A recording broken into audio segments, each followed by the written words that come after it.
Hi, good morning, New Media Marketing. It's February, and I am so excited that you're in this class. Let me tell you that if you are a degree student, then you're going to have me for a couple of months. You're actually going to have me in this month for New Media Marketing, and then you'll have me in month 9, I believe it's month 9, for Strategic Internet Public Relations.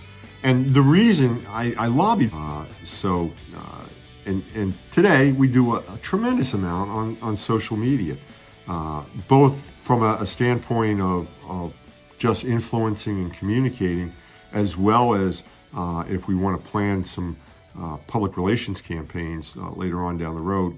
Social media is going to be the main focus of that new media. So why don't we just call this social media marketing? Well, the answer is because let's talk a little bit about paid advertising. That's, if we have 3 buckets: earned media, paid media, and then owned media. And owned media is that media that we control. So it is in social media, it's our Facebook page, it's our Twitter feed, it's our Instagram feed. That is owned media, and yet it's social media, which we can also then talk about social media from a earned media standpoint. I know I'm confusing you. It'll make a lot more sense as we get into it. Earned media, meaning that we have other people communicating on our behalf because we have earned their trust. So that's where the term earned media comes from. It's all about trust. And then the last media that we want to talk about is paid media. Now, it's true. In owned media exists in new media. It exists in social media. Paid media, advertising, we can buy ads in Facebook. So we can play, and we can do it in Twitter, and we can do it in LinkedIn, we can do it in Instagram. Those tech giants have found a way to monetize each of their platforms, and so there's always the opportunity to purchase ads. This is earned media. Remember what I told you. So we're not purchasing ads. We're not looking at paid advertising. You're going to be discussing plans by the end of this course for your new media campaign. And I don't want you to think that we're going to go down the road of paid media.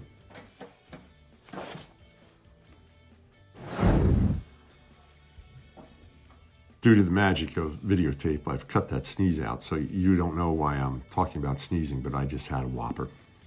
At any rate,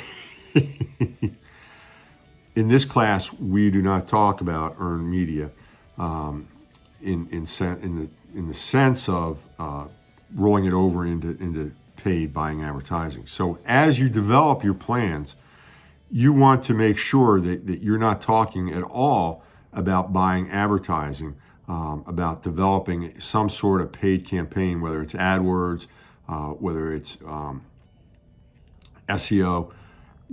That's not what we're dealing with in earned media. We're dealing with influence, having somebody else carry that message for us. Now, we may also deploy our message in our channels, so our Facebook page, our Twitter feed, so forth, particularly as we discuss this in Internet Strategic Public Relations, SIP. Then we'll be looking more at the own channel as well. But in this class, what we're focused on is other people carrying the message. So how does the class lay out? Well, in week 1, what we do is we identify first your target market. Then we identify the personas that make up the target market. These are the individual people that we're going to be talking to. And you're actually going to create personas, 3 different personas, one for your customer, one for your fan, and one for an influencer. Now, an influencer doesn't have to be a fan. An influencer could be a blogger out there that writes about your industry or the products that you sell within your industry, or about the marketplace in general, the competitors and so forth. So what does that influencer look like that you would reach out to, that you would want to write stories about you? So those are the 3 personas that you develop in week 1. We also ask you to pick a strategy. Do you want to do a brand ambassador strategy, or do you want to do an influencer strategy? Now, brand ambassadors, we usually do with customers that are more than customers, they're our fans. So again, the 3 personas, customer, fan, and influencer. And then we choose a strategy as to whether we want to do a brand ambassador strategy or an influencer strategy. Brand ambassador strategies are usually much longer in duration, whereas a influencer strategy usually is more like a campaign. It has a specific start and end period. There's something very specific that you're looking to accomplish with an influencer strategy. In reality, we use both. My client has brand ambassadors. My client has influencers. So we would, in the real world, we would use both. But in this class, we're just asking you to pick one or the other to develop into a full program. Then in week 2, we ask you to take those templates, those persona templates that you developed, and go shopping and go looking for an actual individuals that meet the bill. So we're looking for names, very specific names, and data with regard to those names in week 2. Then we develop in week 3, we develop a plan for how to reach out to them, how to develop and cultivate the relationship with them, how to recruit them, bring them in. We do all that in week 3, and then in week 4, we talk about measurement.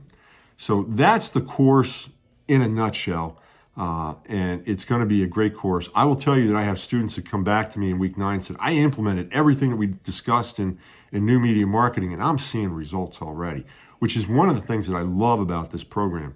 You will actually be able to get real live results over time if you follow this. Now, we follow the methodology in Think Like a Rockstar. Matt Collier worked with the original originator of this course, which was Kerry Gorgone.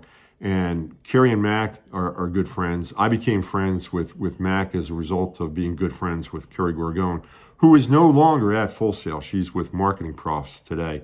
But Kerry's a great person. And so the book that we use is Think Like a Rockstar. Let me tell you, read the book. It's a very quick read. My daughter, who's a graduate of your program, she was a valedictorian for her class, she told me that she read the book in one night. Now, she is a good reader, but she said it was one of the most interesting textbooks that she had in her internet marketing. That's when she went through. It was still called Internet Marketing Master's Program. So please take a look at the book and incorporate the book into your presentations, and make sure that you're showing me in your presentations where you're using the book. One of the ways that we assess you is your ability to tell us back what you have learned from the reading assignments and so forth, and that's how we see it in your presentations. So, my name is Dr. John Reneski. My phone number is 407-267-8600. Please feel free to reach out to me and give me a call or send me a text if you have any questions. It's going to be a great month. See you soon. Bye.